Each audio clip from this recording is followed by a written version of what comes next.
Brother and sister, we begin today the season of Advent. But Advent is not only about preparing for the celebration of Jesus' birth at Christmas. We are living between two coming of Christ. The first coming was the one of his birth in Bethlehem more than 2,000 years ago. The second coming is the one which we believe will happen at the end of time when Jesus will come in glory. In the Church Creed, which we profess every Sunday, we proclaim, "He will come again in glory to judge the living and the dead, and his kingdom will have no end." Therefore, it is clear that there is a twofold aspect to Advent. It is a time of preparation for Christmas in which the first coming of Christ is recalled, and at the same time, Advent directs our thought to the second coming of Christ. The liturgy of Advent is clearly divided in two parts. The first part, which runs from the beginning, from today until December 16, expresses the eschatological aspect of Advent. The second part, which runs from December 17 to December 24, focuses on the first coming of Christ at Bethlehem. The early Christian believed that the second coming of Christ was near and would be preceded by cosmic signs. So this is the reason why in today's gospel we see the evangelist Luke describing the second coming of Christ by using apocalyptic imagery borrowed from the Old Testament, and urging the disciple to wait the Lord's coming with confidence, vigilance, and prayer. How about us now? What should be the best attitude to adopt? What should be the best behavior to perform while waiting for the Lord's final coming? As we await Christ's final coming, it is clear that we have a task to perform. We have to be his witnesses before the world. Witness of peace in the midst of conflict. Witness of hope in the midst of despair. Witness of love in the midst of indifference and hatred, and witness of life in the midst of death. But why did the early church long for the second coming of Christ? And why are we invited today to reflect on it and to long it during Advent? The reason is very clear. The reason is that Jesus' birth in Bethlehem, his death and resurrection are not yet the final victory over evil.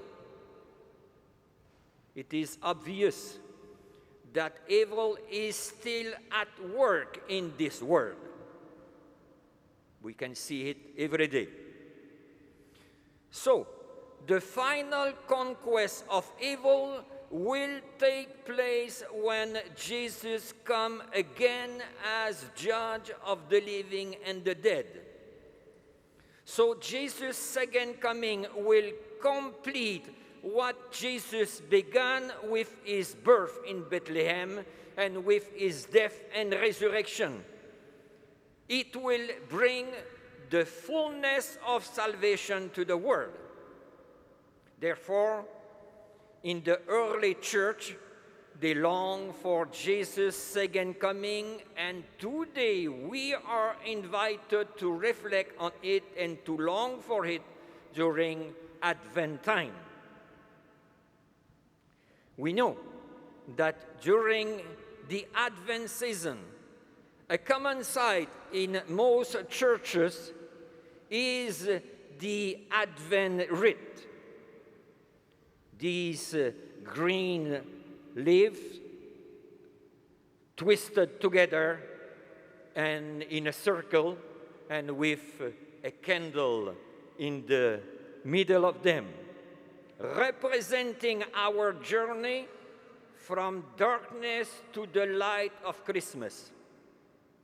But since candles are made of perishable material, or made of wax, in the process of shedding their light, the candles slowly are consumed, representing that the Advent journey is also a costly one for us.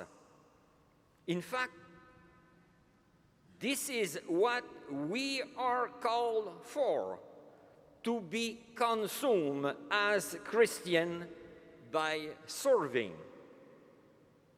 For this reason, candle is and will always be a powerful symbol of life service, to which we, disciples of Jesus, are called to be.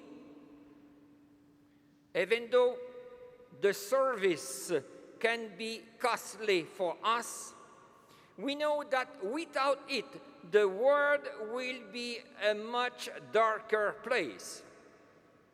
So, Advent candles remind us of our responsibility to love people and to care for them. Love makes people luminous. Love lights up everything. To see loving people is to see human beings at their brightest, at their best. They are like a lamp, a light and shining. Those who love really shed light around them. They bring home to a world darkened by selfishness, indifference, and hatred. And Jesus himself is our ultimate example. When he came on earth, he shed his light. And for this, he had to pay a high price. The price of giving his life on the cross for all of us.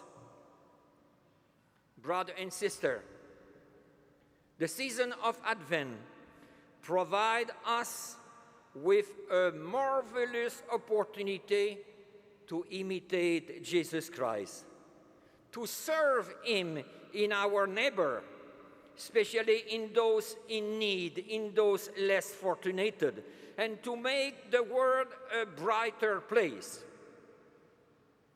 As Christians, we should see the coming Christmas not only as the time of joy and celebration, but also as an opportunity for us to extend our joys to others, particularly to those in need.